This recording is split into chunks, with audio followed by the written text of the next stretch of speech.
सोम family, कैसे हैं आप सब? उम्मीद करती हूँ आप ठीक होंगे। चैनल को लाइक करें, सब्सक्राइब करें, कमेंट करें। आपका दिल से शुक्रिया। आपका राधा स्वामी जी। जी राधा स्वामी जी।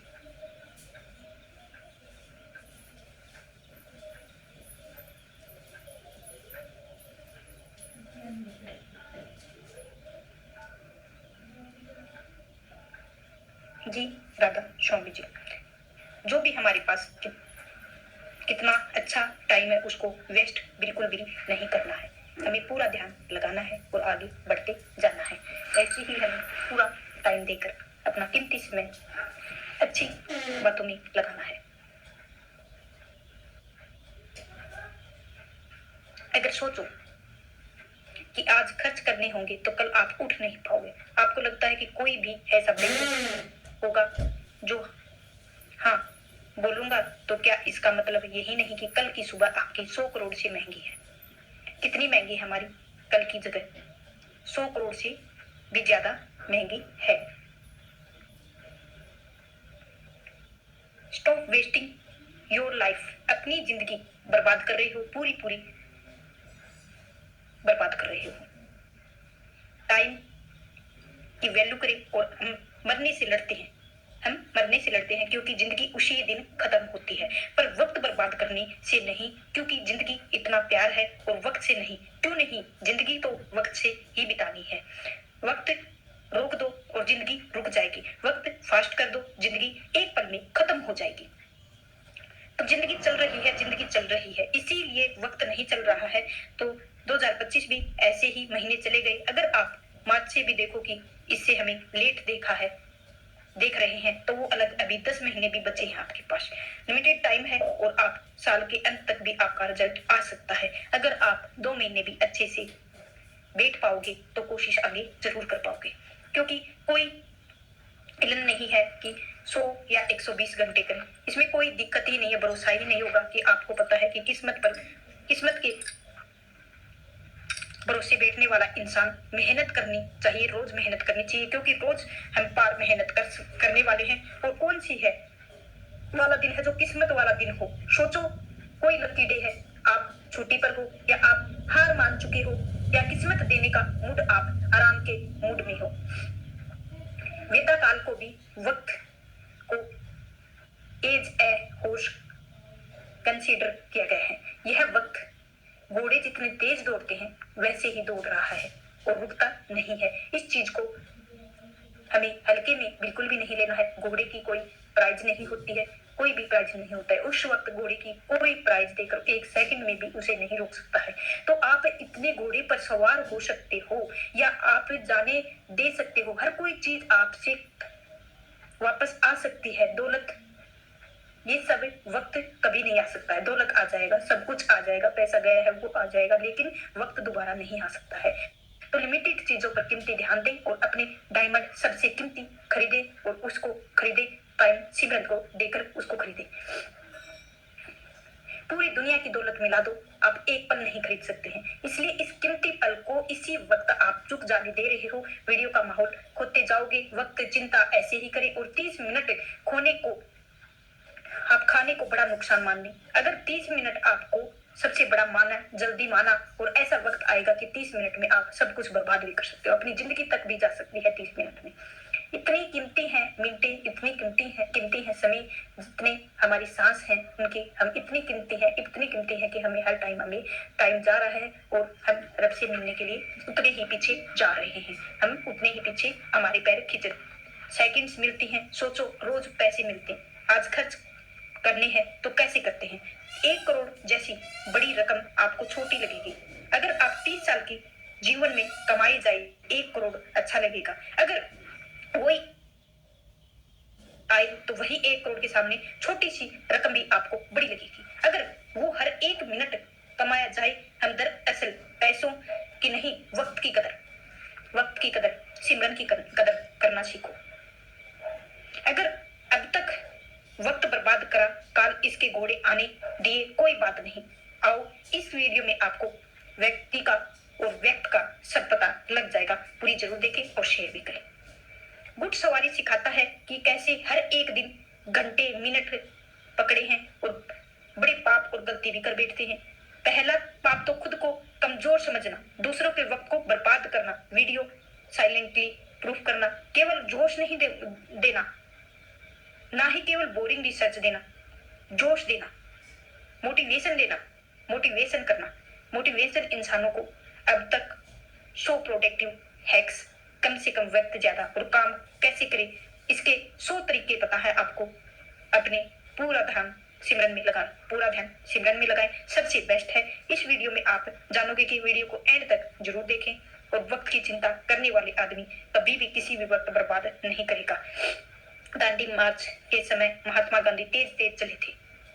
इसी बीच एक अंग्रेज उनसे मिलने आया और कहा, hello mister Gandhi, my name is Walker. Gandhi ji बोले, आप वोकर हैं तो मैं भी वोकर हूँ। आप भी बोलकर अपनी यात्रा पर आगे चलती है। और एक व्यक्ति गांधी जी के पास आकर बोला, आप वोकर से क्यों नहीं मिले? तो वह एक रिपोर्टर लग रहा था। आपका नाम सारे इंग्लिश अखबार में पब्लिक होता और फेमस हो जाता। गांधी ने कहा कि मेरे लिए फेमस होने से ज्यादा टाइम वैल्यूएबल था।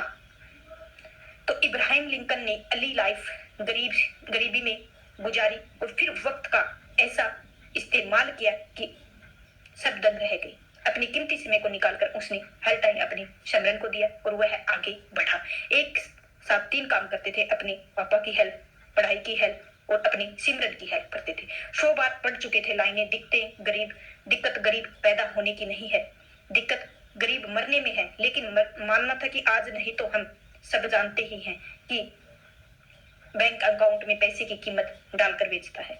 वक्त सारे अरबपति इन्वेस्टमेंट में बन चुके थे और पैसे को नहीं पूरी दुनिया देख रही थी। वॉरेन बफेट ने सही जगह पर अपने पैसे या दिमाग लगाया था। सही टाइम पर उन्होंने 6 साल की एज में वॉरेन बफेट और गोर्सी के स्टॉक पर 25 सेकंड का कोलकाता का जेविंग पैक्स खरीद कर और 5 पर प्रॉफिट करवा लिया था।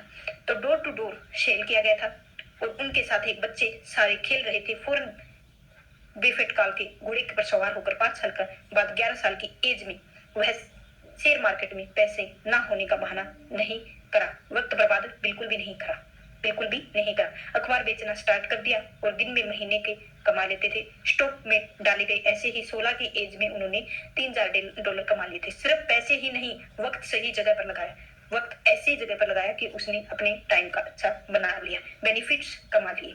उसी तरह हमको वक्त पर हमें टाइम को अच्छे से अच्छी जगह लगाना है और हमें आगे बढ़ते जाना है। अगर ऐसे ही हम टाइम बर्बाद करते रहेंगे तो वक्त हमसे दूर चला जाएगा, हम पीछे रह जाएंगे। वक्त को मत मारो, क्योंकि जब वक्त मरेगा तो बर्दाश्त नहीं कर पाओगे। फिर मुंह से एक ही लाइन बोलोगे कि यह तो खत्म हो गया, पूरा साल खत्म हो गया। कारण सुन लो ध्यान से। कोई भी बीमारी बिना कारण पता करें खत्म नहीं कर सकते, तो बड़े कारणों की वजह से आप वक्त बर्बाद भी नहीं कर सकते। तो इसी वजह से कोई बहाना नहीं लगाना कि आज बीमारी है, आज टाइम नहीं है, आज वो नहीं है, आज बीमार है, आज नहीं है। तो ये टाइम वक्त बर्बाद करना छोड़ दो, सिमरन में ध्यान दो, पूरा अच्छे से ध्यान दो, ताकि हम आगे बढ़ सकें। एनर्जी टू एनर्जी अपनी पूरा ध्यान देते रहो और दूसरों को अपने से थोड़ा हटके रखो, ताकि हमारा मन लगे रहे। जो इंसान सिर्फ फील हो और मन हो तभी काम करता है। जब रोज प्लानिंग में बदलता रहेगा वो अपना दिन पकड़ ही नहीं पाएगा। तो ऐसे ही काल के घोड़े की तरह भटकता रहेगा, ऐसे ही वह करता रहेगा। इसीलिए समझाया गया है कि जो भी हम कर रहे हैं वक्त को देख के करो कि हमारा भागा जा रहा है वक्त, इसको हम पकड़ लें ताकि हम भी कुछ कामयाब बन सके। क्योंकि वाणी तो अनमोल है, जो कोई जाने बोले कि तराजू तोल के तबे मुख बहार, खोल के आप तो वचन बोलते हो वह बड़े ही अनमोल है। उनको पहले अपने अंदर तोलो और उसको बाद में बोलो। इंसान बोलना तो जन्म के कुछ साल ही सीख जाता है, लेकिन कब क्या कैसे बोलना है यह सीखने में उसकी पूरी उम्र निकल जाती है। ऐसे पढ़ने नहीं देना चाहते हैं। अक्सर परिवार में अशांति का कारण और हम स्वयं ही होते हैं। हम इस बात को देख पाए कि भूले ना देख पाए और यही असली सच है। और क्योंकि जाने अनजाने में मूर्खता वश अपनी खुद की है। जो बातें हम दूसरों को बता देते हैं हमें कभी नहीं बतानी चाहिए।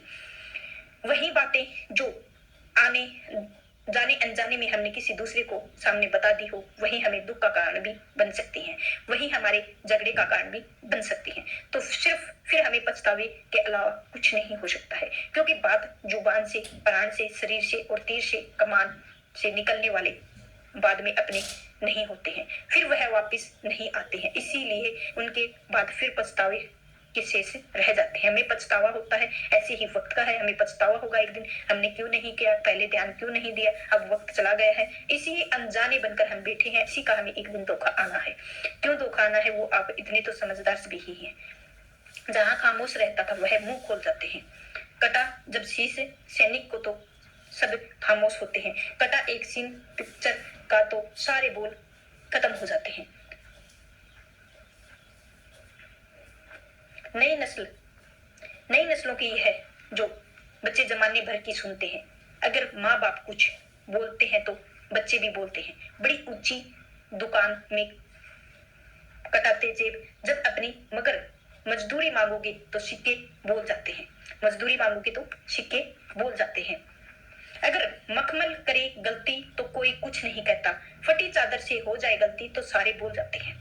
तो तबाही को सभी चुपचाप सहते हैं, हवाओं की तबाही को सभी चुपचाप सहते हैं, और चिरागों से हुई गलती को सारे बोल जाते हैं। और फिरते हैं रिश्ते जमाने भर के यह अक्सर, मगर घर की जरूरत तो रिश्ते बोल जाते हैं। कहाँ कि बोलना था कि कहाँ बोल जाते हैं, खामोश रहना था मुंह खोल जाते हैं। इसीलिए आज आपको ऐसी 7 बातें हैं जो कभी भी किसी के सामने नहीं बतानी है। तो अगर आप 7 बातों को यह अपने आप को केवल अपने पास रखोगे तो आपको बहुत कुछ आगे बढ़ पाओगे। एक बार अपने बात के मुंह पर अपनी नहीं वह दूसरे की हो जाती है। इसीलिए समझाते हैं कि ये सारी बातें अपने आप पास रखनी चाहिए और एक कहानी के माध्यम से आपको बताते हैं। एक समय की बात है, रामू नाम का एक युवक रहता था। वह बहुत गरीब था, उसके पास कुछ पैसे नहीं थे। वह वक्त की रोटी खा लेता था, मुश्किल से उसे नसीब होती थी। पेट भरना जरूरी सोता था, भूखा नहीं सोया कभी भी। दिन रात काम की तलाश करने पर भी वह कोई काम नहीं मिल रहा था। फिर भी एक दिन उसने अपनी पत्नी के सामने अपनी सारी समस्या बता दी।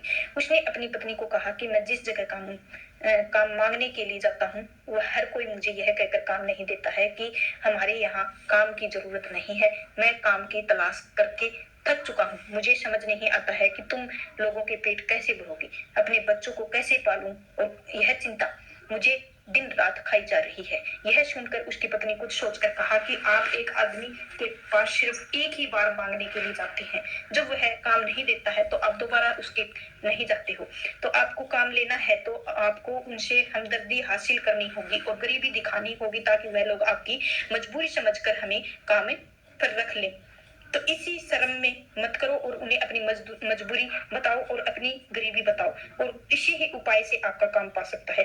तो यह बात रामू के मस्तिष्क में बैठ गई। अगले दिन वह काम मांगने के लिए पास पहुंचा और वह पिछले दिन काम मांगने के लिए गया था, लेकिन इस बार हाथ जोड़कर उसने सेठ से प्रार्थना की विनती की कि मैं बहुत गरीब हूँ और मेरे उसे काम की सख्त आवश्यकता है। वह जो कुछ भी उसे देंगे वह उसे संतुष्ट हो जाएगा, कृपया करके मुझे अपने यहाँ से काम पर रख ले। तो उसकी यह हालत देखकर सेठ ने उसे अपने यहाँ पर काम पर रख लिया। रोज वहां पर काम पर जाने लगा और अंदर ही अंदर बहुत खुश था। उसे काम मिल गया, लेकिन जो वेतन था उस दूसरे लोगों से कम मिलता था। वही काम जो दूसरे लोग कर रहे थे उन्हें ज्यादा वेतन मिल रहा था, कम वेतन मिल रहा था। अब इस बारे में अपने सेठ ने कहा कि देखो भाई, तुम्हें काम की जरूरत थी, मैंने तुम्हें काम दिया, अब मेरा धन्यवाद करने की बजाय तुम मुझसे शिकायत कर रहे हो। कैसे एहसास खामोशी है।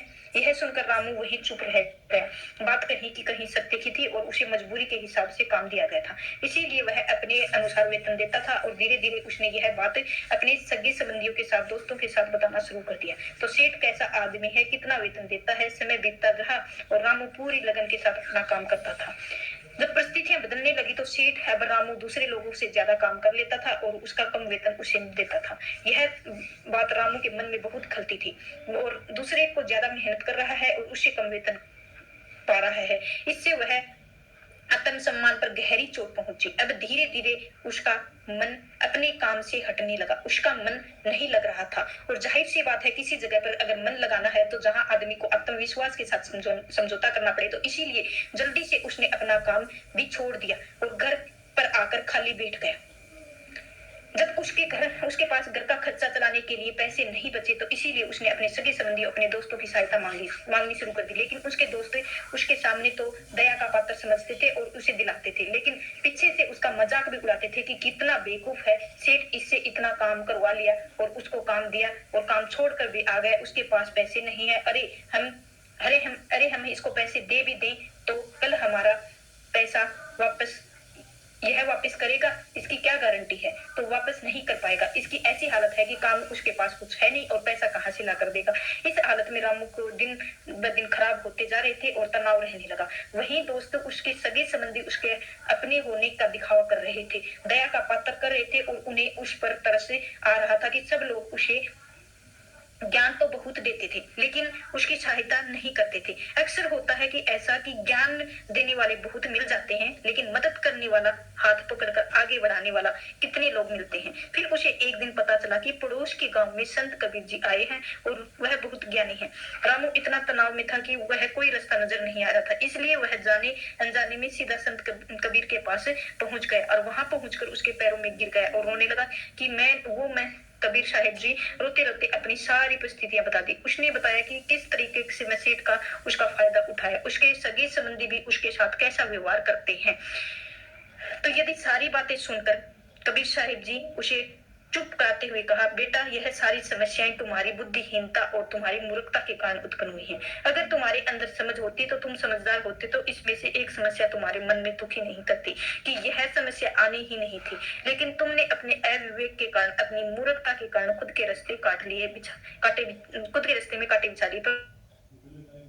मैं ऐसी बातें बताता हूँ जो भूलकर भी किसी को मत बताना, और इन बातों को अनुसरण करके तुम बाहर मिलने वालों और दुखों वालों को दूर कर सकते हो। बेवजह दुनिया की वजह और तुम्हारी अंदर पनपने, और सबसे पहली बात तो यह है कि किसी को नहीं बतानी है। अपनी मजबूरी का दिखावा करके दूसरों की दया का पात्र, उनकी सहायता लेनी गलत है, कभी भी मत करना। हो सकता है कि तुम्हारी मजबूरी देखकर तुम्हारी सहायता दे भी देंगे और कल को तुम्हारा फायदा उठाने को नहीं चुकेंगे। अगर फायदा नहीं उठाया तो वह दूसरों के सामने मजाक जरूर बना देंगे, कभी भी नहीं चुकेंगे। इसीलिए अपनी मजबूरी का दिखावा मत करो। अगर घर में 2 रोटी है, रूखी सूखी खा सकते हो और उसी में संतुष्ट हो जाओ, लेकिन दूसरों के सामने उसकी भनक भी नहीं लगने देना। जरा आप खुद सोचो, मजबूरी बताने के कारण होते हैं। एक इंसान किसी को मजबूरी बताता है, वह दूसरों की सहानुभूति हासिल करना चाहता है, उनसे आर्थिक मदद चाहता है, लेकिन दोनों की परिस्थितियों में आप देखें तो दूसरा आदमी उसका फायदा उठाने के लिए चुप नहीं रहता है, क्योंकि फायदा नहीं उठाएगा तो वह अपनी नजर में आपको मूर्ख ही समझेगा,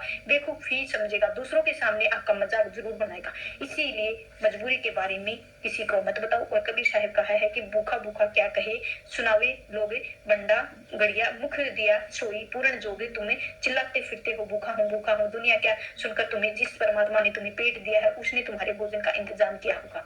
तुम उस पर भरोसा करो, और तुम एक दिन बिना खाए सो जाओगे तो भूखे सो जाओगे। क्या तुम्हें भोजन मिला है? नहीं ना, कहाँ भी भोजन नहीं मिला। लेकिन दिन के लिए कुछ नहीं बोलो और अगले ही दिन चिंता करने की कोई बात नहीं है। तुम चीज से धन्यवाद नहीं, प्रभु तुम्हें कभी भी उसने भूखा नहीं सुलाया है। अब दूसरी बात है कि कबीर साहब ने बताई कि जो किसी को भी नहीं बतानी चाहिए वह है अतीत की गलतियां, भविष्य की रणनीतियां। यह किसी को नहीं बताओ। जरा सोचो कि हम अगर अपनी अतीत की गलतियां किसी दूसरे को बताते हैं तो प्रभाव होगा। गलतियां ठीक की जा सकती हैं और जाहिर की जा सकती हैं, कारण रह जाते हैं। आप अंधेरे में पक्ष में दुनिया के सामने बता रहे हो, खुद अपनी गलतियों को दूसरों के सामने बता रहे हो, तो उससे आदमी की नजर में आपका चरित्र कमजोर होता है। तो आज का सत्संग इधर ही समाप्त होता है। राधा स्वामी जी, राधा स्वामी जी। वीडियो को लाइक शेयर सब्सक्राइब जरूर करें, आपका दिल से शुक्रिया होगा। राधा स्वामी जी, राधा स्वामी जी।